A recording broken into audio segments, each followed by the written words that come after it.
So I do got one more question. Do you guys think the season's over, or do you think it's not? Not at all. We have Kevin. We have a lot of high character on this team. The guys will bounce back. Don't worry about that. They'll bounce back. Because I know we have to face Ohio State in Week 5, and I already feel like that's going to be bad. Like, Well, we felt that before. in Columbus. You're right. Right. Kevin, here, let me just say this because we talked about this preseason. The fans are going to laugh at this because this was a horrid offensive performance at times, especially through the. But I said, Don, I recorded a preseason show with you, and I made the statement: this passing attack may look really poor the first month of the season. Let's hope by October it comes along. And I said, let's hope they can win the game against Iowa State with just the running attack. They almost did that. Right. They almost won this game just on the ground and with defense. The defense gave up a little more than they normally would. This is a game more often than not Iowa teams in the past would win, and the defense would come through on. They did not do that today.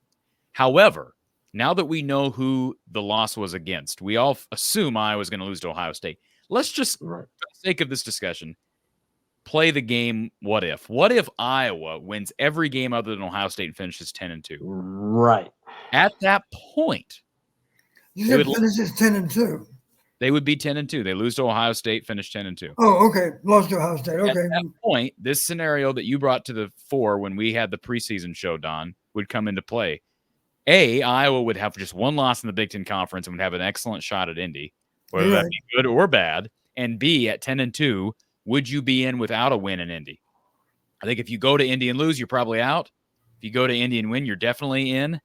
But if somehow you lost out on the tiebreaker, finished 10-2 with no trip, would you be in? That'd be an interesting question. Kevin, I appreciate you calling in, sir, and we'll talk to you in future shows. Very good. Take care. To answer that question you just posed, Corey, I think we would need to rely on Iowa State to have a really glossy win-loss record also.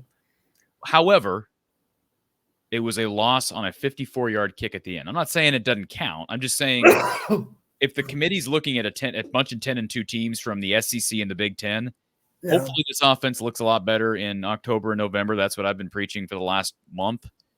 But you're looking back and saying, okay, they lost in early September on a 54-yard field goal at the end, and their only other loss was at Ohio State. I think it's going to be hard to turn a Big Ten team down with that resume. Well, I think it'll be easy for them to pick someone other than us. And I say that simply because is it hard to imagine there are other teams with one conference loss at the end of the year too? Let's just say for the sake of argument, Ohio State's unbeaten. Is it hard to imagine that Oregon might only have one loss? Or but don't you think the Big Ten has a chance of getting 4 teams in? It's hard to say. At least 3. I think they're gonna get 3 in. So that's what I'm saying. You may have, Ohio State, Oregon, and frankly, I don't know about Michigan and Penn State because both those teams have looked very vulnerable. Well, you're right. I made the comment today. I didn't get to see a lot of the Michigan game, but it was obvious to me as I watched the first half. Michigan is not a championship contender, I don't believe. No, they're not. They're not nearly the same team as a year ago. They're not. So it wouldn't shock me if Michigan lost 3 or 4 games this year. Michigan probably don't want to hear that, but it wouldn't shock me because I think they're not nearly the same team. They lost too many good players. And let's not forget they lost some good coaches too. To put a bow on the playoff conversation, I know it's all it's all projective and all that stuff. But you brought up Michigan.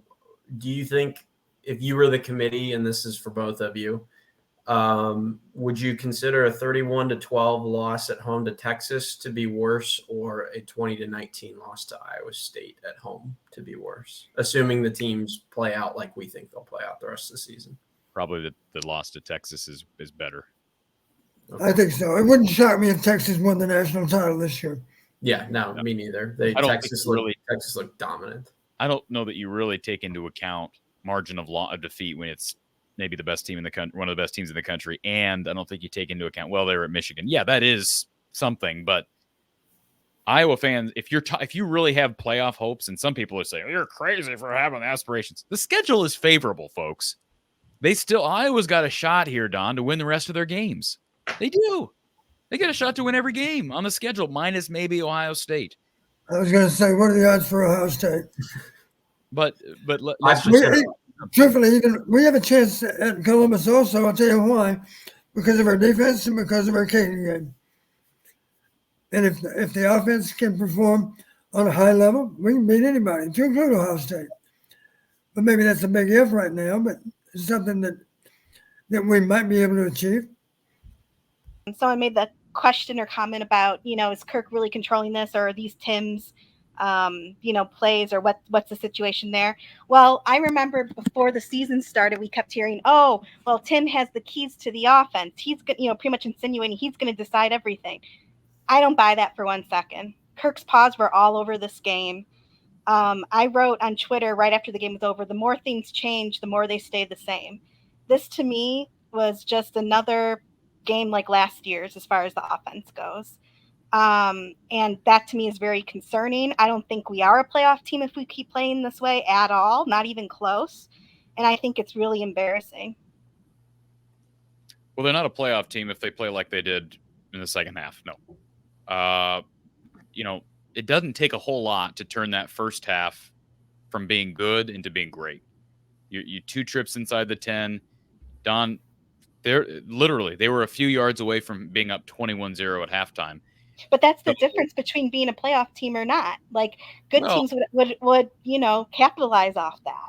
Yeah, I mean, that's true. I think the 12-team playoff changes the game a little bit because, right, nobody would have anticipated Iowa even this year to be in the conversation with a 4-team format. But the 12-team playoff, you're going to have tighter races for all those at-large berths. So, I don't know that those are things that are not correctable, Erica.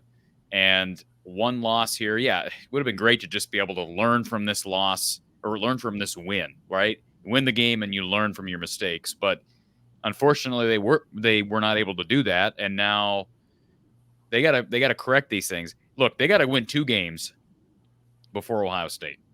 They've got to be 3-1. Have to be. If they don't do that, they're done. As far as the playoff is concerned, absolutely.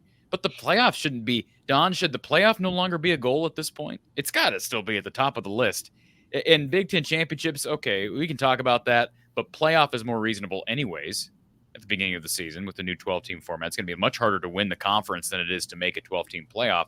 That's still got to be a goal. That's not fools. That's not some outlandish fool's gold type of goal. I would hope, Corey, that our only focus right now is really being our best next Saturday. And that may sound like a minimal goal because there are better teams up ahead than Troy. But we need to win next Saturday and feel good about how we played. And I'm talking about feeling better than we felt after Illinois State even, because we still had to feel badly about that first half versus Illinois State. That shouldn't happen.